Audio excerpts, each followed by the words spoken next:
So welcome to another episode of Healing Money Talks. My name is Emma Lucy Wall, and I invite you, as I always do, to put your phone on airplane mode, sit down, relax, find somewhere comfortable, and listen as deeply as you can to the conversation that's about to unfold. You never know what you might hear. So, my very special guest today is Karen Tax. Karen is an executive coach, business culture consultant, author of The Passion, Authenticity and Leadership at Work book, and creator of the Leadership and Career Essentials, an online learning program. Karen guides individuals and organizations to create work that is meaningful and profitable at the same time. She uses her proprietary system I Am X to help people discover their personal genius and wield healthy power.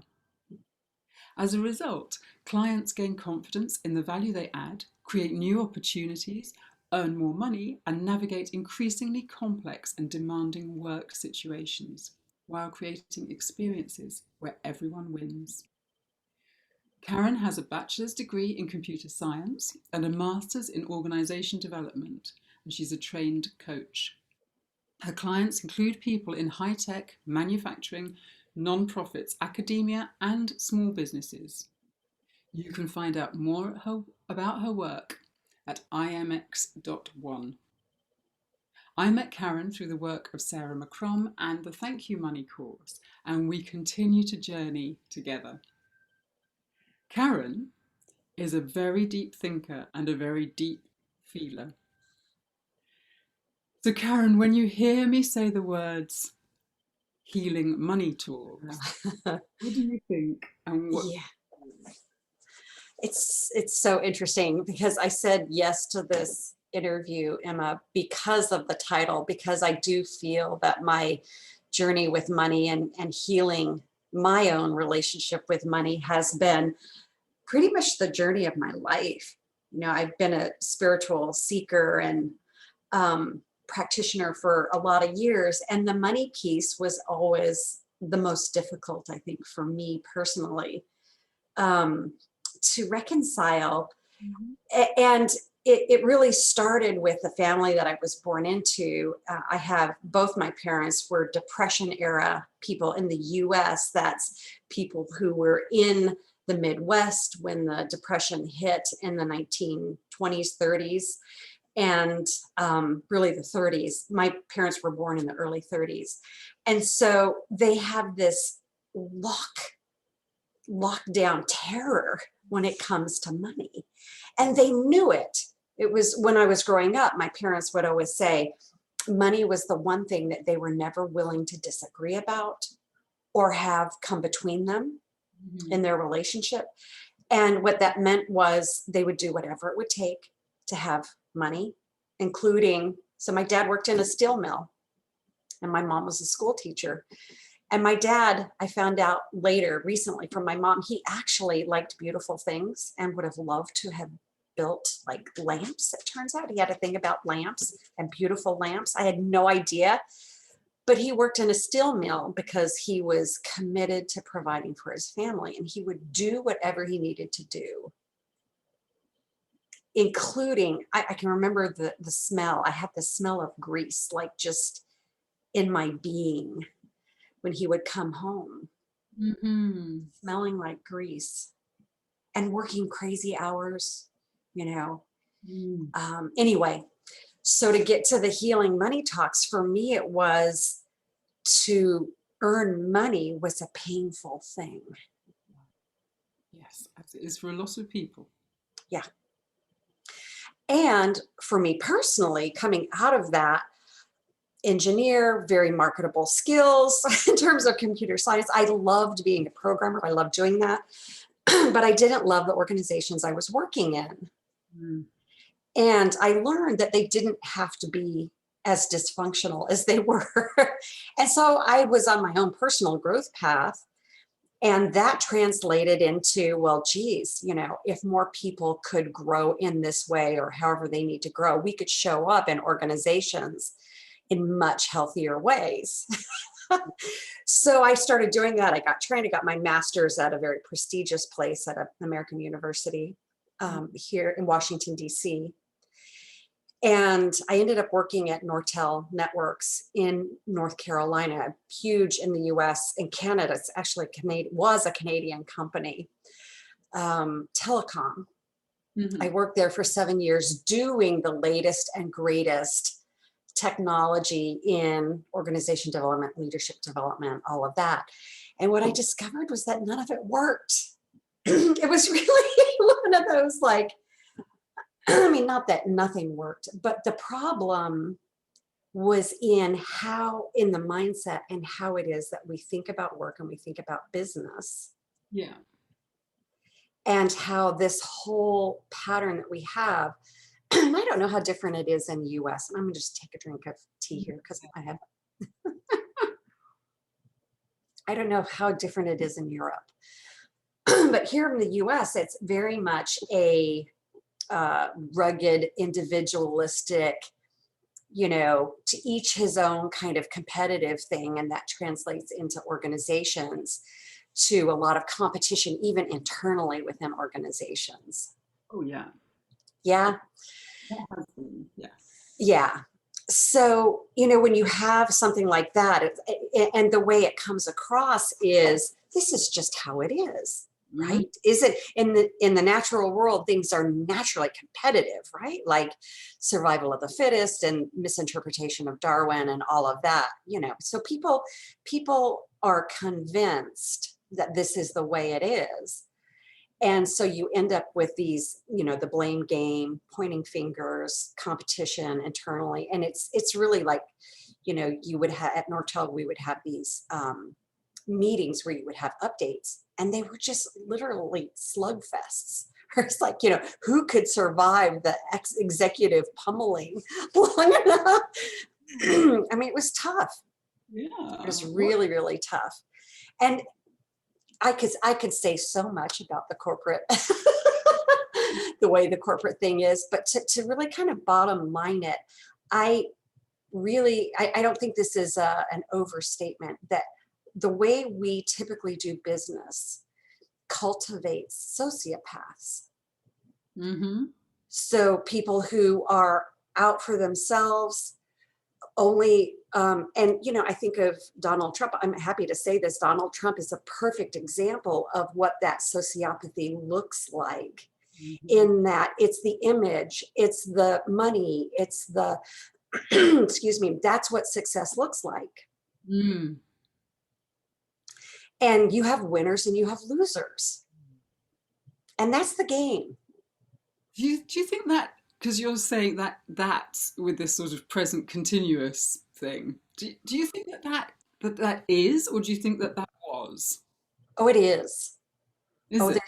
There's no question, especially in bigger corporate realms, but even in small businesses. And part of what I see in the smaller business arena is, I'm doing a startup, I'm launching a business, I have to work until I'm making enough money to be safe and secure. And then I'll be okay. So that if then mentality. If then, right. And that right there, from a spiritual perspective, is a setup of there's never enough now. I'll be okay when, not now. So you're not in a present moment of abundance and generativity of energy. And right there, and in that setup, you have created an either or, separate from your true power self, and that sets up the win-lose dynamic. Of course. And you don't think that's changing? Oh no, I absolutely think it's changing. Oh, that's all right. That's all I needed you to do. Yeah, no. It's absolutely changing, and the energy is shifting, and the momentum is moving in this direction. And what I'm describing is, I think of it as the old paradigm that is still alive and well, and it's crumbling because it's not sustainable. It's not Mm. sustainable for us in terms of working more. I just got a message from a woman who wants to do coaching with me, but she's too busy to stop long enough to start coaching. So I just said to her, do you want me to still hang around or not? And she said, how sad is it that my coach, we haven't even started, has to coach me on how to respond to an email. She's Like, going to be a great client, clearly. she's going to be a great client once we get started. But she's a very high level executive in Silicon Valley, and this is where she's at. It does feel to me like there's, oh, certainly over here, Mm, there is this reset that COVID has given us. yes. People working from home. We were just talking before the interview started, we were talking about the Twin Towers, and Karen was Yeah. about the architecture. Do you want to say again what you just said about? Yeah. So it started by us talking about Joseph Campbell and archetypes and symbols of buildings. Mhm. And one of the things you can do is look over history and look at where the biggest buildings were over time to see where the money and power were at any given time in society. So the Twin Towers in New York were some of the biggest buildings in the world. And so they're symbolic of where money and power was concentrated at the time they were built and after. So they were a financial center. Mhm. And that architecture was designed to be prison-like. So the architect designed the buildings to have very, very small windows so people would not be distracted by the outside world. So they would be focused on their work, which, from anybody who cares about their mental and physical well-being, how important it is to be connected with the world. And, this whole thing of being like machines, Mm. it's really like a mechanistic way of looking at work, to be separate from life, to be separate from nature, to be separate from each other in this. And when we do interact, it's in this very transactional way. Mhm. And that's the way to optimize human productivity and to optimize profit, without ever considering how soul sucking and sociopathic it is to treat any human being that way. It's wrong.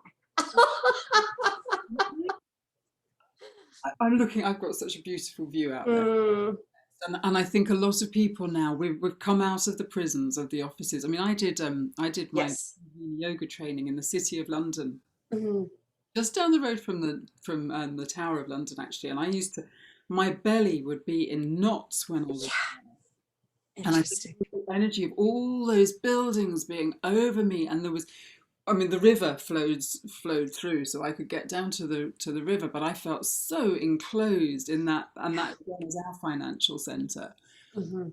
And it feels like there's this opening, that energetically Yes. the world is opening up. Yeah. I don't feel like we're going to go back to where we were before. No, no. And I think wonderful people like you shining lights into organizations and saying, what are you doing? Yeah. And that's what I'm finding, is that people really are ready for something else. So my clients last year when COVID hit, it was all about damage control, people freaking out, and really just hold steady. That's what I told everybody, just hold steady, because there are going to be incredible opportunities. And Mhm. if you can hold steady and keep your eyes open and be connected to the people in your organization and what's happening around you, you will see opportunities that weren't there before. And gentler opportunities. We, Yes. we before the interview as well, we were talking about the twin. Okay, so the twin towers came down, and Hmm. where do you see where do you see that money is now? And your answer was, Yeah. I don't.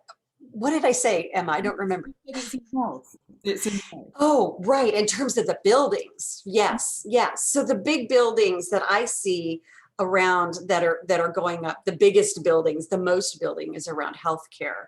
So it's gone from financial markets into healthcare, and it's the old healthcare. It's the old paradigm of healthcare Yeah, but that where, still, to me, while we have our focus on heat, on health, yes. that also opens a space for the alternative, and I don't like to do that because it's just a different way of doing health. A lot of the work that we do with Sarah McCrum is very much about how bodies can fix themselves. It might take a bit longer sometimes. Hmm. I'm busy getting rid of an infection in my mouth, and it's taken a while, but it's getting Yeah. Right. better every day. So Yes.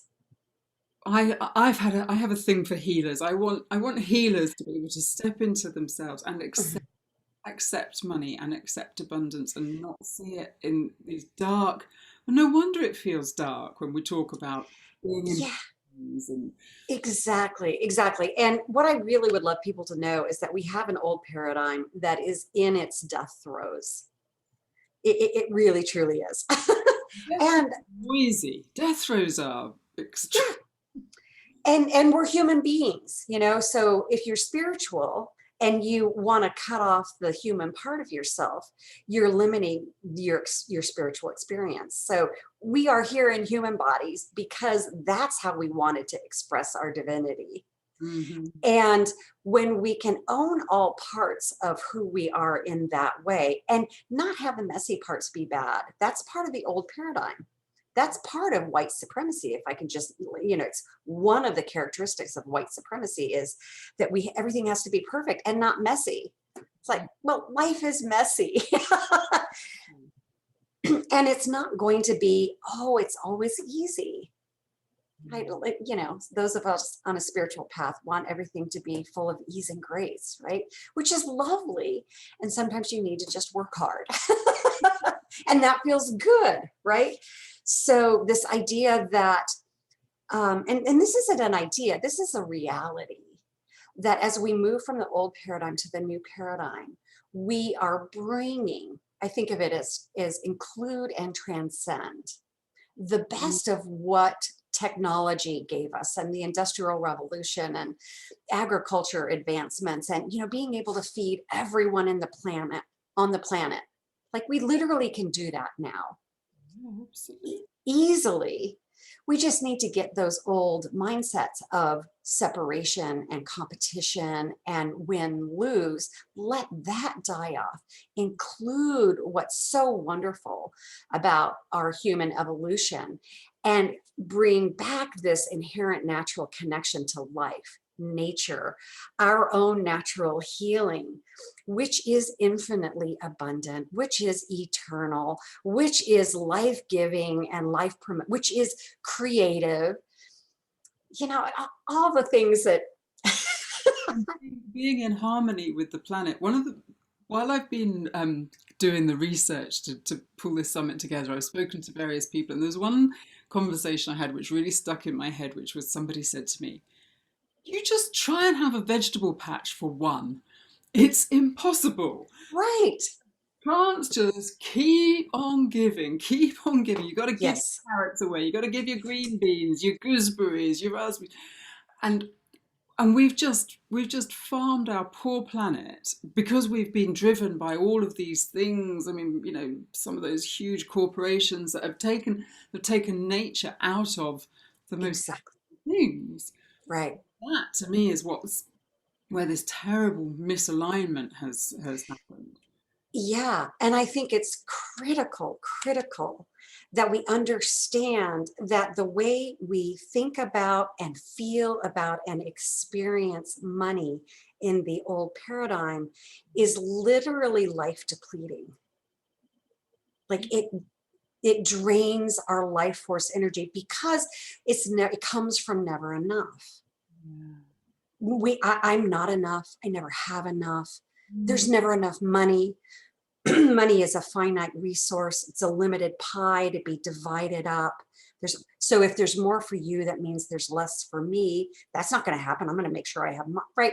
You know, so we're in this scarcity game of money with the way our economic system is set up. Like our economic systems, the global economic mechanisms are rooted in scarcity, Absolutely.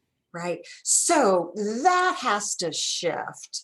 for us to break free. And it can and it will, with things like cryptocurrencies, and Sarah McCrum is launching this mutual. Like there's ways that money is moving out of that global centralized control economic system. It's like it feels like it has a mind of its own, an intelligence of its own, that's breaking free from those confines, because money really truly is about exchange of energy. Yes, exactly. And giving value to somebody else that we have. And I think for me that's a bit where some of the healers get unstuck, is because they don't maybe value their gifts because they come so innately to them. And because we've got this sense of you have to have gone through this hoop and that hoop and the other hoop. I mean, Yeah, I read all these bios and I'm like, oh gosh, she's got that, and I know. female thing as well, to put this on ourselves, where we've had this very, um, there's been all these measures, but actually, this stuff that's so innate to us is Mhm. really, really valuable to It's others. it's incredibly value. And I can personally say I know the pain of feeling like my gifts aren't valued in the world. So I could have always gone back and been a programmer, and that would have been easy. Yeah. But I felt like my greater gifts had to do with seeing this abundance that was in me and in the world, and seeing the win-win possibilities that were there. And when I first started talking about it, Emma, people were like, what? And I didn't know what to do with it. And I really struggled to sell my work Mhm. because it didn't fit within my degrees, right? It didn't fit within the normal, here's leadership development and this is what it looks like. They were like, what are you talking about? So I felt devalued, I can imagine. and right, and I felt like I couldn't make money doing what I really wanted to do, making money. And the impact of that on my psyche, I mean, I was in 5 years of really, I mean, I wouldn't call it a serious depression, but I thought about dying every day. It was so painful. And it was because I felt like I had these gifts that I couldn't figure out how to give the world and support myself. And so what it made me really realize was how important it is for everyone to have a way to bring their gifts, whatever they are, to the world, and to feel like they're valued, to know that they're valued. Yes. It's critical for everyone. Mm. And I believe it will shift. One of my speakers, Louis, who talks about the care first world, Mm, he runs a workshop that I'm trained in as well, where okay. we invite people to just donate. So we say a figure, but Hmm. people can, taking our situation and their situation, they can then pay whatever feels right to them for the benefit. So rather than just have these fixed prices, and Right. this is not necessarily an even energy exchange, is it? Right. There can be a lot of variability. So some people call that the gift economy, I Yeah, think. Have you heard it that way? Yeah. and I love that. It's coming from a realistic place. It's not just some arbitrary number that's been stuck on. Obviously, I value my time to a certain amount, and if you have that, then great. If you have more than it, great. If you don't have Right. much, then that's okay too. Hmm. I feel you're right that we're going to start to make more sensible assessments Yes. of what. Yes. And where it starts is for everyone who's listening to this, it starts with you valuing yourself Absolutely. and just really being not with the old paradigm and that's how it is, but understand it really helps to understand we are in a time of transition, and that your gifts are essential for Mhm. that transition to happen. And there's a very good chance that if you're in that crunch, the crunch that you talked about of Mm. to not be alive anymore, and I've had quite a lot of depression. A lot of people who encounter those really existential questions, what is this all about? Why am Yeah. I here?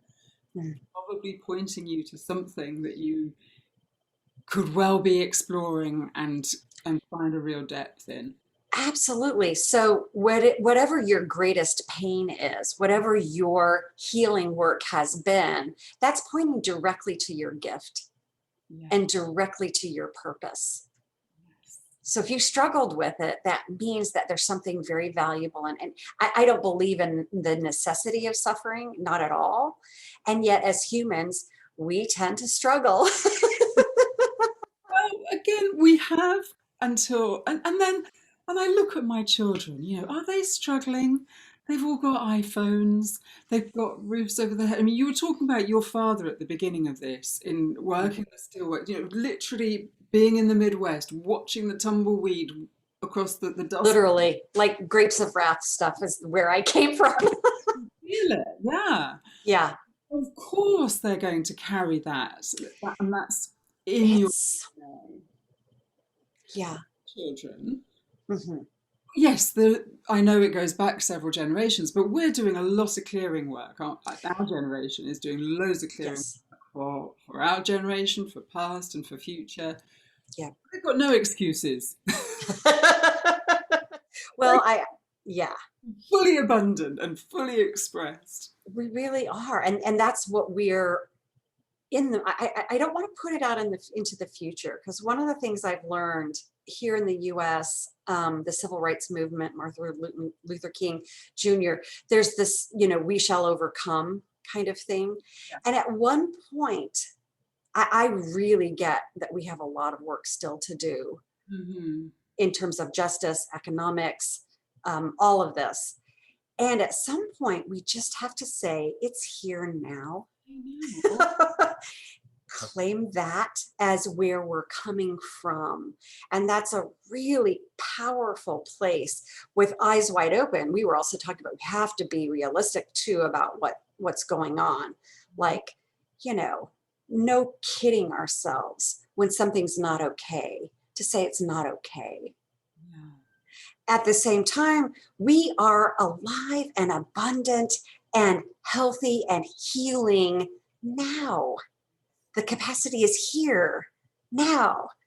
Yeah, yeah, and I agree with you. Yeah, that we don't need to be the sort of happy clappy brigade, but at the same time, just simple law of attraction principle is that when you notice what you've got, you're going to get more of it. Mm-hmm. Mm-hmm. Telling you, I was on a mastermind these last couple of days, and we started off writing a list of things we'd like to manifest at the very Mm. beginning of the days, and then at the end, he said, go back to it and look through that list and see what's actually manifesting already.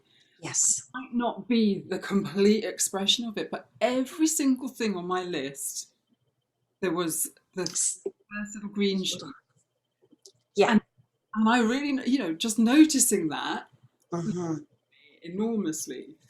So, yeah, Karen's right. It's here. It's here now. It's here. And what I can say, I think this feels important, Emma, is that part of the old paradigm is the story of separation. We're separate from each other. We're separate from life, all of that. And what that's done, that story has made it really hard for us to be in abundance, to be in the love energy of money and creativity and life.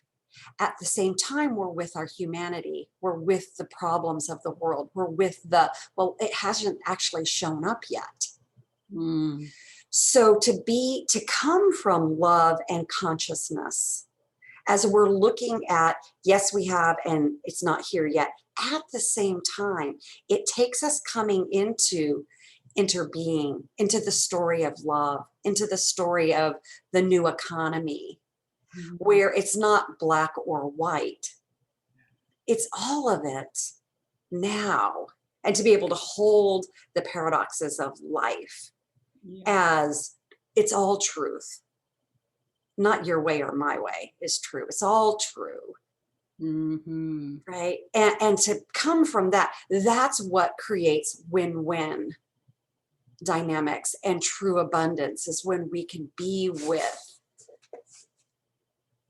all of this contrast from deep love. Yeah. Beautiful. Yeah. Thank you for that. Let that just let that percolate a little bit over Mm-hmm. Mm-hmm. our listeners. And before we wrap up, I just wanted, you have very generously offered a beautiful gift, your survey. Do you want to just talk a little bit about what that is and what our listeners can expect when they click on the link below? Yeah. So what I have is an assessment. I call it a True Self Leadership Assessment, where people can just take a look at the extent to which they're coming from this abundant, centered, infinitely abundant and resourceful energy of your true self versus this separation story of separation, which is true. Like, we are separate physically. It's not that that isn't true, but we want to be orienting and leading from the core of who we are. And so this assessment just gives you a read of where you're at in being what I call a true self leader. Beautiful. Yeah. Thank you so, so very much. You're welcome. Well, I think I'm going to let you go about your beautiful day. Thank you. Thank you, Emma. It's been great to talk with you. I really appreciate it. You as well. Thank you very, very much for your time. And yeah, hop on over and see what Karen's up to. I love Karen's work. We didn't get to talk about the Matrix, but another day. Yeah. The mosaic economy. The mosaic economy. Yeah, that's a whole other thing. And let's just say that true self leadership is preparation for the mosaic economy, where abundance is our currency. Cool. Couple of years, I reckon we're going to be out of all this. Things are changing. Things are changing very quickly, very, very quickly. Yeah, just keep your eyes, your ears, and your senses wide open. Yes. All right, beautiful. Thank you so, so much. Thank you, love. Pleasure.